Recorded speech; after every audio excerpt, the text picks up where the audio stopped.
Alright, what's going on everybody?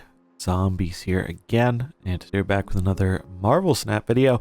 Today we're taking a look at Spider-Ham, tonight's newly releasing card, and the first card making its way to Pool 4 right on release. So this one's only going to be 3,000 tokens. It and the final card of the month, Spider-Man 2099, are both going to be Pool 4 drops. So I think those are the two cards people are going to be kind of comparing a lot in terms of do I want to get this, do I want to save, and whatnot. So is Spider-Ham worth your token? So what does he do? He's a 1/1. On reveal, transform the highest cost card in your opponent's hand into a pig, keeping its power and cost. Now there's kind of a fairly big question mark around the card right now because we don't know exactly how the pig transform works in terms of if you actually get to see what gets transformed or not. I'm going to operate under the assumption that you do not get to see it, as we have a little bit of precedent there with stuff like Iceman.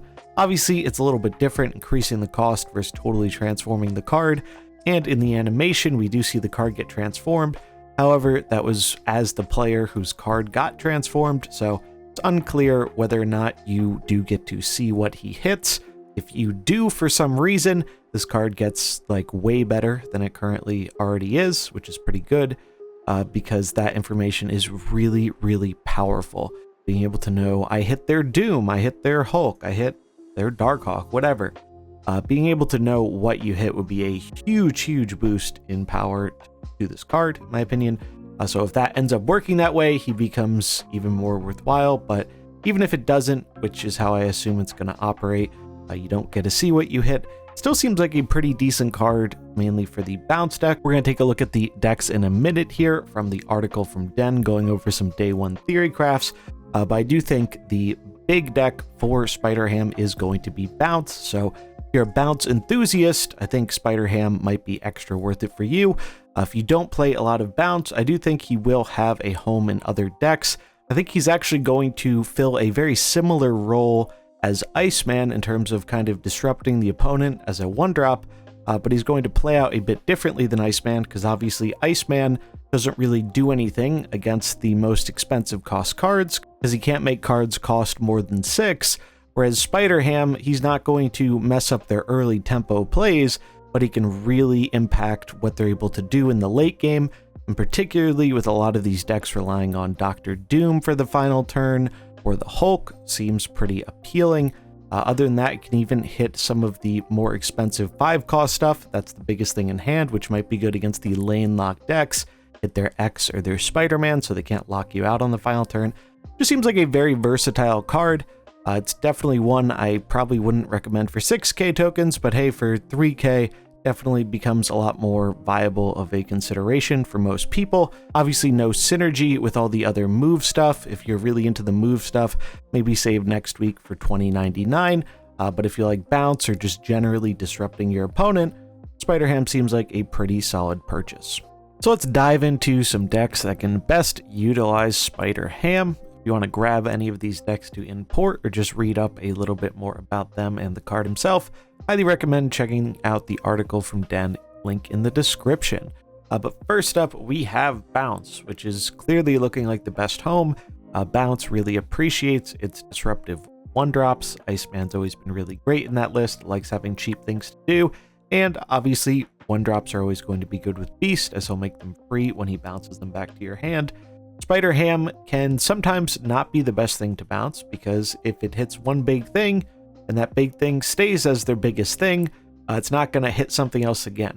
But I think there's a lot more upside here than downside, because for every deck that has just that one big card, I feel like there are other decks where a lot of the times they don't have their most expensive card in hand early on, so you could hit one of the like medium to larger size things, 3-drop, 4-drop, 5-drop, and then later on in the game when you bounce him, if they've drawn a 6-drop, you can hit the 6-drop.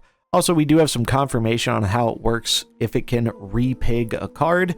So let's say you have 2 6-drops in your hand, Spider-Ham hits one of them. If they bounce Spider-Ham and play him again, there is a chance he can re-pig the same card, but he could also not. So I think that's pretty important to know, because especially with the Lockjaw decks going around, they have a lot of 6-cost cards. So it's important to know that yes, you can hit multiple different 6-drops, but you're not necessarily guaranteed to. There's a chance it can waste the effect and hit the already pigged card. Other than that, it's just a really solid bounce deck. We're seeing some concessions being made in these lists now to try and get under wave a little bit, because wave does kind of spoil their fun. The best way to go about that is just kind of identifying your opponent is playing a wave deck and not holding till the final turn.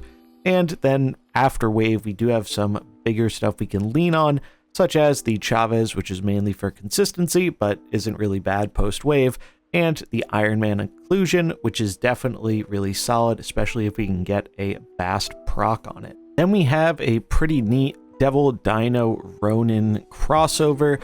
So both these cards have been kind of compared to each other for a while. Ronin hasn't seen the most amount of play, but some people have experimented with Master Mold to help get the effect online, so you have a big Ronin. And Mold has been fairly decent right now because of the popularity of the high Evo Lockjaw deck.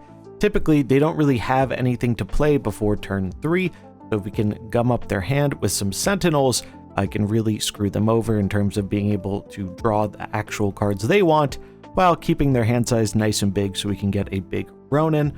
Dino gives us another way to get a really big thing into play while doing stuff we're kind of happy doing anyways, like playing Sentinel, Agent Coulson, White Queen, etc. Maybe copying them with Iron Lad seems pretty decent, and getting reductions on all those cards that are copied from Quinjet. Spider-Ham just seems like a pretty solid piece of interaction here that is likely to make it so that they have a dead card in their hand that they don't really want to play, so more cards in hand, better Ronin. We also have Mystique, who gets value here by being able to copy either of our big 5-cost things.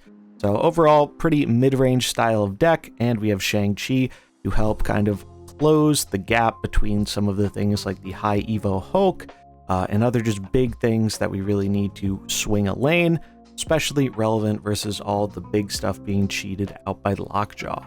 And then to close it out, we have an Electro Ramp deck. This is one that hasn't been as popular on ladder recently, but is making some progress in Conquest. And one of the inclusions that this deck used to run for a kind of tempo disrupt tool was Iceman, and we can see Spider-Ham going in the old Iceman spot as a different way to disrupt. I think this seems pretty logical for this kind of deck. You also notice Black Widow here. We can have a pretty cool line of disruption. We can go Spider-Ham, Black Widow, Wave, cheat out Odin to rebuy all of these effects, give them another Widow's Bite, make it so all their cards cost 4 with Wave so they can't play the Bite. You can get another Spider-Ham effect, potentially, because all their cards will cost 4, so it might hit something it didn't hit before. It's just a pretty cool way to shut down what the opponent's trying to do, especially if they're a deck that's trying to play a lot of cards. Naturally, we're going to be good at doing that anyways with Sandman and Wave. It also has the Black Panther combo, which I feel like people don't respect as much nowadays, and can still kind of win the game on its own with just 2 cards. And a lot of people have trouble playing around Arnim Zola since he hasn't been very relevant in a while. So even outside of the Panther combo, being able to sneak a Zola off on a Doom or an Odin can actually be very powerful as well. There we have it. Those are our day 1 decks for Spider-Ham. Let me know what you're thinking about this card in the comments below. Are you excited for this one? Are you going to be picking it up because it's only 3K? Are you going to hope to open it as one of your pool 4 cards? Or are you going to hold on to your tokens for $20.99 or some of the other cool cards that are going to be coming up in the month of July? Let me know in the comments below, but that's going to wrap it up for this one. If you enjoyed it, remember to like and subscribe. Catch you in the next one. Peace.